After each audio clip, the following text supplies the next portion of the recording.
Visualize a homeless person. Is what you see a man on the street corner begging for money? A child? What about a woman who's trying to care for her children? So, what exactly is homelessness?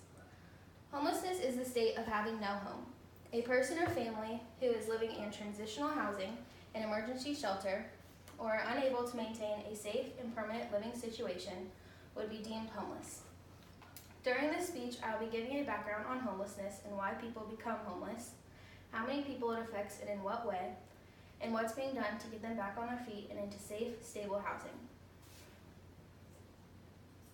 Homelessness is a worldwide epidemic that's been around since colonial America, dating back to as early as the 1640s.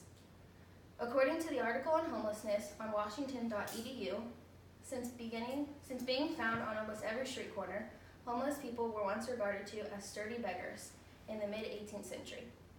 Leading up to the Depression of 1857, homelessness continued to rise, and now more quickly. After the American Revolution, people, and I quote, were forced into homelessness due to insufficient needs.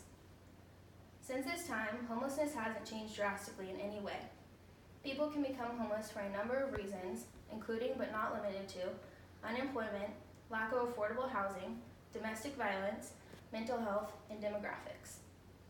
In fact, as stated by the Huffington Post, more than 90% of homeless women are victims of severe physical or sexual abuse, and escaping that abuse is a leading cause of their homelessness. So contrary to popular belief, homelessness isn't always a man sitting on the side of the road holding a sign that says, "Homeless and hungry, please help." Homelessness is more prevalent in large cities over small, but of course is still an issue no matter what area you come across. As found on centralfloridahomelessness.org, the 2018 point-in-time count found 2,053 homeless men, women, and children on a single night in Orange, Osceola, and Seminole counties. This includes those in shelters, on the streets, or even those who are camping out in the woods. There are 3 different types of homelessness, including transitionally homeless, episodically homeless, and chronically homeless.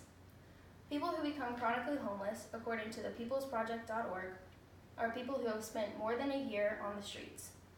This can cause mental and physical health issues, substance abuse, and even premature death.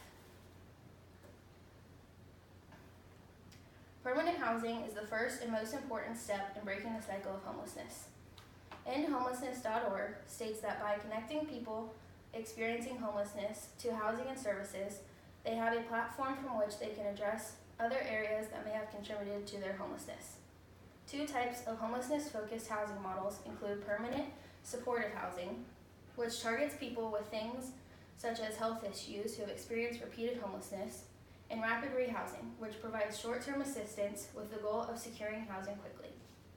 The Coalition for the Homeless of Central Florida is a prime example of where homeless people should go to seek help. The coalition works hard each and every day to get people off the streets, and as stated by CFLhomeless.org, in the 2017-2018 fiscal year, more than 1,100 coalition guests moved from one of our programs into permanent housing. In conclusion, homelessness is something that sadly over 600,000 people across the United States struggle with on any given night. It's not specific to any certain group of people. Men, women, and children of all ages, as well as any gender or race, can become homeless in the blink of an eye. So the next time you think about that homeless person sitting on the side of the road with their sign, remember that they only make up about 5% of the homeless population.